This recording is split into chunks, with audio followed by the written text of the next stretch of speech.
Devo essere sincero, sto realizzando questo video anche per mia personale utilità. Perché ti chiederai? Perché recentemente due clienti mi hanno posto, seppur in maniera completamente diversa, la stessa domanda, come vedremo a breve. E questa è una domanda che rischia di diventare un vero e proprio tormentone nei prossimi mesi, se non nei prossimi anni.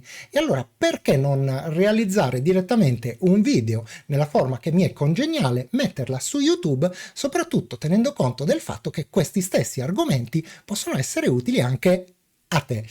E allora, di che cosa andiamo a parlare oggi? Oggi parleremo di cloud, oggi parleremo di disaster recovery, parleremo di backup, ma parleremo anche un pochino di ransomware. E allora non perdiamo tempo e se ti senti pronto, iniziamo. Il primo a pormi questo problema è stata una persona che di recente è diventata mio cliente. Reduce da un'esperienza che non esito a definire assolutamente apocalittica, poiché hanno preso un ransomware nella loro azienda e questo ransomware, oltre a crittografargli tutto quanto il contenuto del server, gli ha crittografato anche i backup, i NAS e quello che tenevano su una piattaforma cloud di cui non farò il nome in questo video.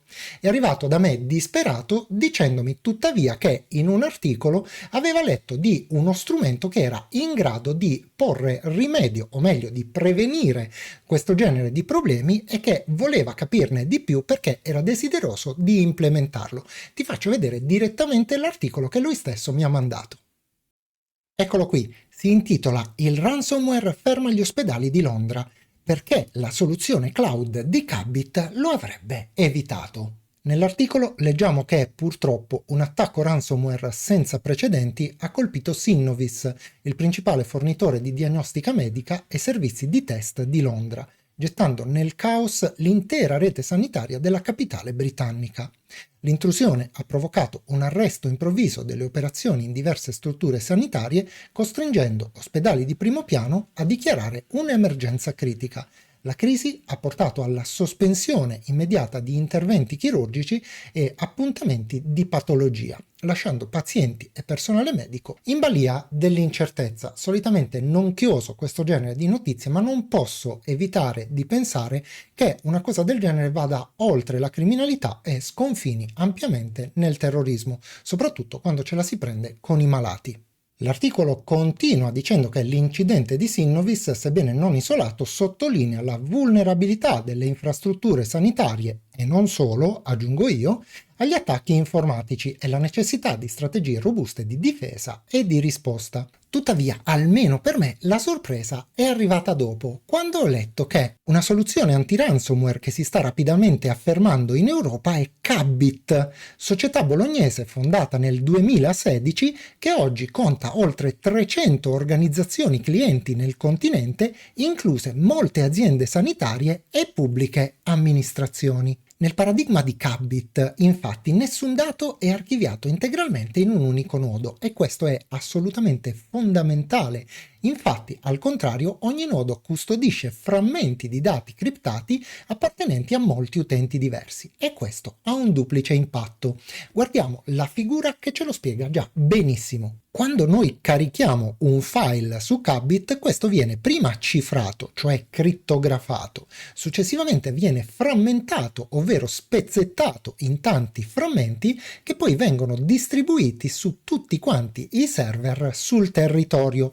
Questo che cosa comporta? Che da un lato, se anche un criminale ottenesse l'accesso fisico ad uno dei nodi distribuiti sul territorio, egli non si troverebbe tra le mani altro che una serie di pezzi di un puzzle completamente indecifrabile per lui. In secondo luogo, la geodistribuzione garantisce che il sistema sia iper resiliente a ransomware, ma anche a disastri localizzati, come incendi e calamità naturali. Se quindi un nodo dovesse andare offline, il sistema ridistribuirebbe automaticamente tutti quanti i frammenti criptati tramite gli altri nodi, senza creare alcun danno al funzionamento della rete Kabbit. Il succo della questione è che il rischio di perdita dei dati con Kabbit si aggiri a 1 su 1 milione di miliardi, ovvero un aumento della sicurezza di 10.000 volte rispetto agli standard del settore.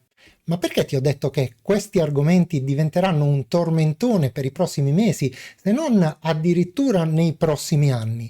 Ce lo spiega questo articolo di Punto Informatico che risponde alla domanda che mi aveva fatto il secondo cliente che mi chiedeva che cosa fosse questo NIS2 oppure NIS2 per gli anglofoni di cui tutti quanti parlano e di cui di fatto nessuno sa niente. Andiamo a leggere. L'articolo si intitola Essere NIS2 compliant con la sovranità dei dati e il cloud storage di Kabbit. Nell'articolo si dice che si calcola che entro il 2025 non meno di 3/4 delle aziende sarà vittima di ransomware. 3/4 delle aziende? E infatti l'Unione Europea ci ha subito messo lo zampino e ha deciso di intervenire definendo dei nuovi standard per la cyber security con la direttiva 2022-2055, altrimenti nota appunto come NIS2. Ma che è sta direttiva? Detto in parole estremamente semplici, questa direttiva suddivide i soggetti obbligati in due macro categorie che si chiamano essenziali e importanti. I soggetti essenziali dovranno essere vigilati direttamente a partire dall'introduzione dell'INS2.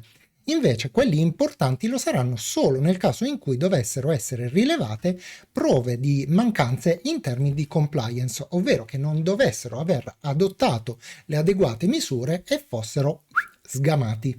La direttiva impone infatti di specificare chiaramente gli asset, cioè le risorse, i servizi e i processi per i quali si devono effettuare gli interventi finalizzati alla conformità. Le misure da adottare devono essere orientate sempre alla tutela di sistemi, dati e reti in modo da prevenire tutte le possibili minacce. E qui torna in ballo proprio Kabbit. Kabbit infatti proprio grazie alla piattaforma che abbiamo appena descritto è nativamente conforme alla NIS2 e questo fa di lui uno strumento fondamentale per tutte quelle piccole, medie e grandi aziende che ricadessero sotto l'ombrello di questa nuova normativa. Naturalmente, se vorrai leggere più approfonditamente questo articolo, te lo lascerò nella descrizione. Ma adesso andiamo a vedere praticamente come si usa Kabbit.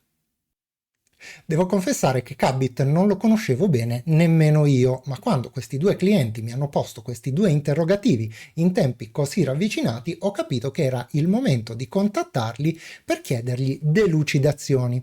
Devo dire che da parte loro ho trovato un'estrema gentilezza ed un'estrema disponibilità, mi hanno illustrato tutto quanto quello che concerneva la piattaforma e quando ho deciso di lanciare il sassolino e dirgli che avevo un piccolo canale YouTube e che c'era l'intenzione di realizzare un video tematico, si sono offerti anche di sponsorizzarlo, anche se, a dirla tutta, l'avrei fatto comunque.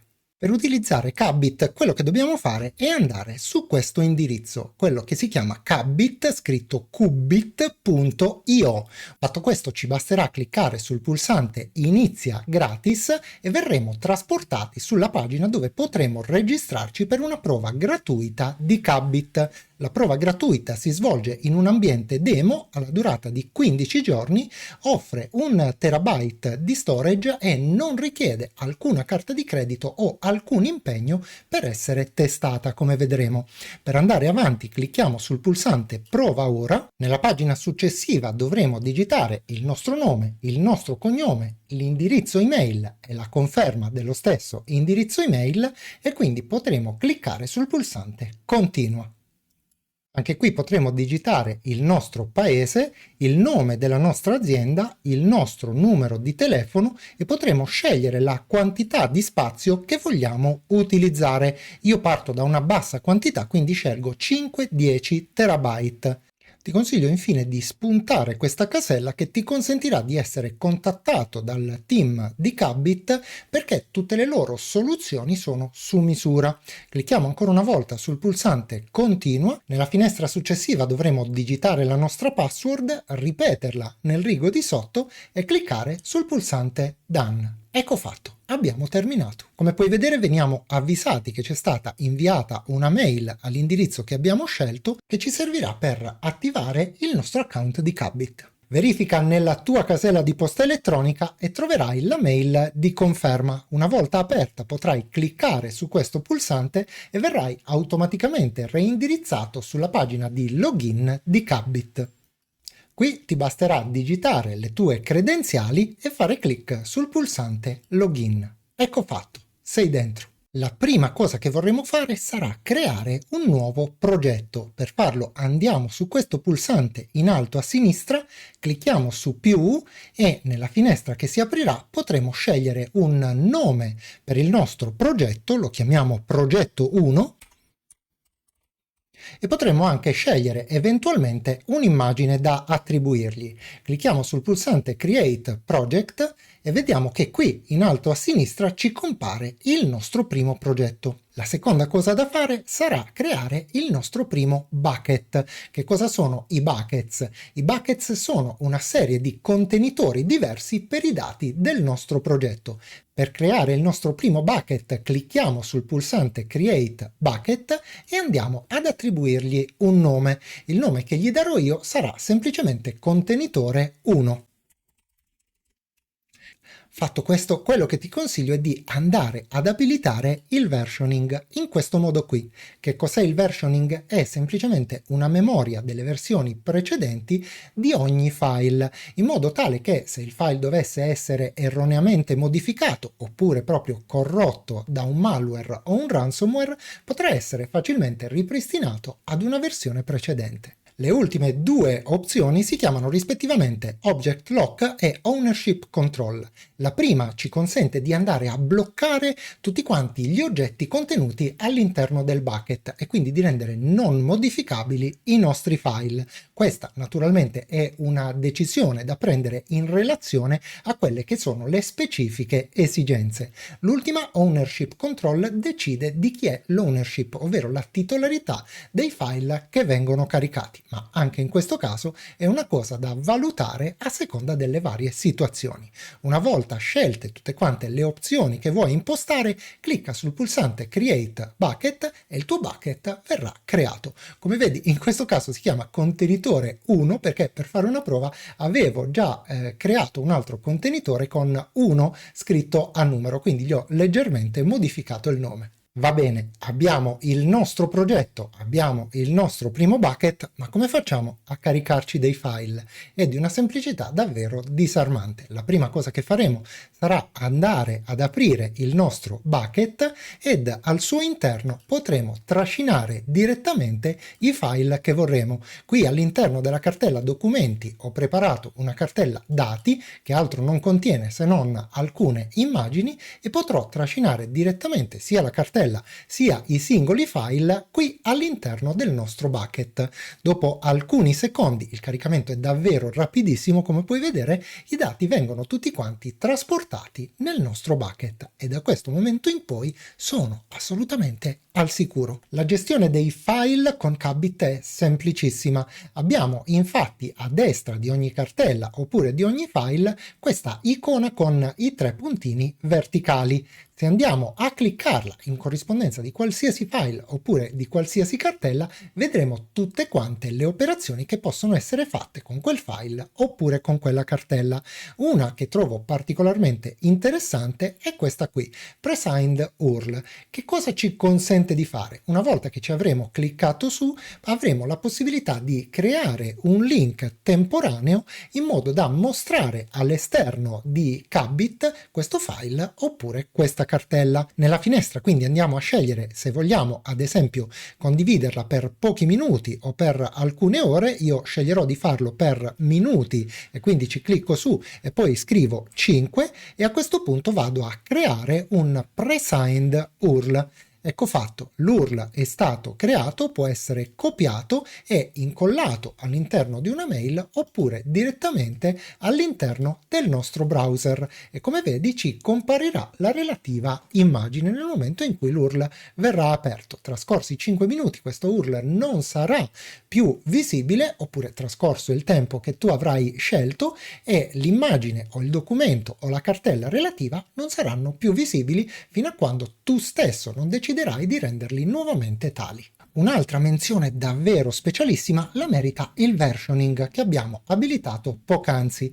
Come puoi vedere, in questa cartella ho modificato io stesso un file come avrebbe fatto un ransomware, trasformandolo da pippo.jpg in infetto.xxx.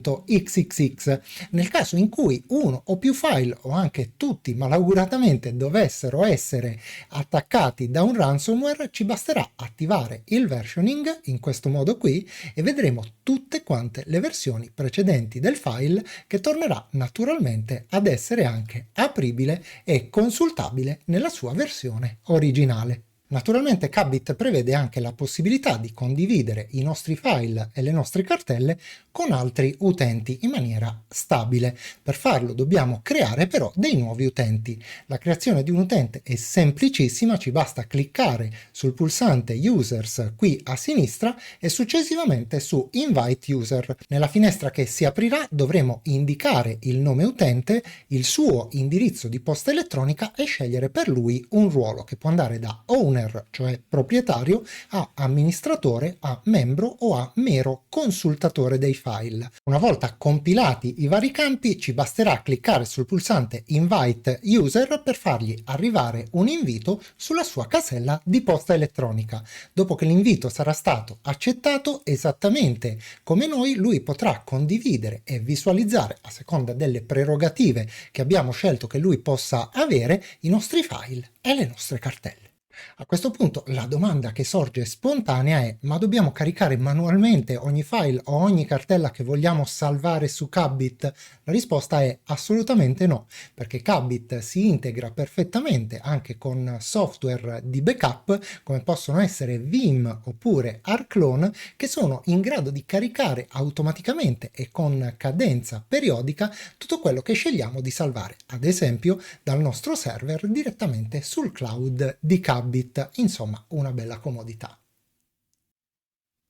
E siamo giunti al termine anche di questo video, ma come ben sai un video non può essere considerato completo senza i debiti ringraziamenti che quest'oggi sono tutti quanti per te, che hai guardato questo video, mi hai fatto compagnia nel corso di questi minuti, e detto questo non mi resta che salutarti e darti, come di consueto, appuntamento alla prossima.